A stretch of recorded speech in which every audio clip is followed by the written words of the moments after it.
Of course, claims and counterclaims. I am now being joined on the news, OSRC news, by the Senior Special Assistant to the Governor of Ondo State on Research and Documentation, Mr. Adekunle Adebayo. Mr. Adebayo, thank you very much for accepting to speak on this matter. It's a pleasure to be here. Well, claims and counterclaims, of course. The Governor of Ekiti State is the Chief Security Officer of his state. And of course, so he must have minute-by-minute briefings about the situation of people coming to visit his state and, of course, people leaving his state. Now, let's put that issue which he raised, condemning the act of the Ondo State government and the federal government, side by side what the government of Ondo State has said concerning this issue. What exactly is the issue? Because one would expect that the two sides shouldn't be making such claims and counterclaims. They're a little bit on the serious side. I thank you. I think it is possible and very plausible for there to be such bickering, especially when you are dealing with denizens of unclear thinking. What you have found in Ekiti, what the Governor Fayose in Ekiti has done, is a tragedy of leadership in our country. And it is an evidence that the people of Ekiti have been suffering in the last 4 years under a very, very unthinkably wicked liar as the governor of a state. Position of leadership is a sacred position of trust where men who are invested into leadership positions must at all times tell the truth in spite of whatever circumstances they have found themselves. Governor Oluwarotimi Akeredolu is a governor, just as Governor Fayose is a governor. They are both leaders of men in their respective states. We are all Yoruba men and women in southwestern state. Politics must be below leadership candor.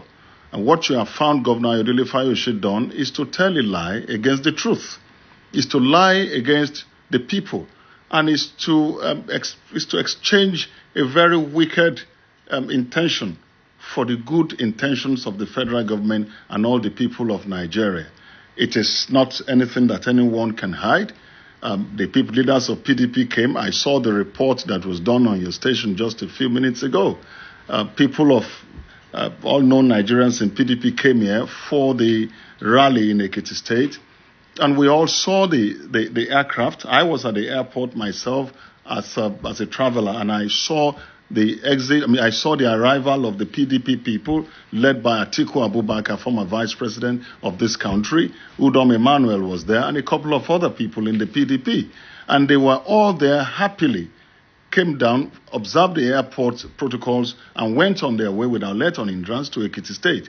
How a governor of a state, the chief security officer, the number one moralist, the leader of the people of Ekiti State, will now come out to cook and concoct such a lie?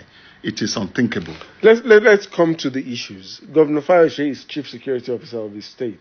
Could it have been that at the point there were issues at the airport, pre-landing protocols? Maybe there were issues of weather challenge and all of that that sent that signal to Ekiti State. There have been anything like that? Your reports have told a truth that is unassailable. Governor Ayodele Fayose himself was at the airport. There was nothing like weather. If there were weather problems, the reporters were there.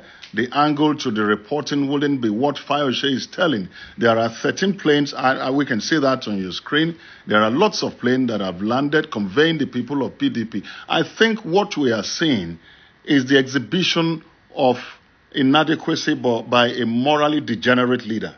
And that is what Ayodele Fayose has demonstrated. You just don't get up and lie against the truth. Truth remains constant. The people are the custodian of the truth. The government is the nurturer of the truth. What Ayodele Fayose has done has shown us that it is impossible. He is incapable of leading a group of decent, honest, and forward-looking people. All right, going forward, the election is in about a week. That's Saturday, 14th July. I mean, how will all of this play out? What are your suspicions? What do you think would be happening based on this kind of information on the 14th of July? That's just 2 Saturdays from now? Well, I think what you have seen today is an example of the desperation of a leader that is going out of government. It's an exemplification of the fears and the near attraction to anarchy by a disgraced leader who is incapable of looking forward and attracting and approaching challenges with candor.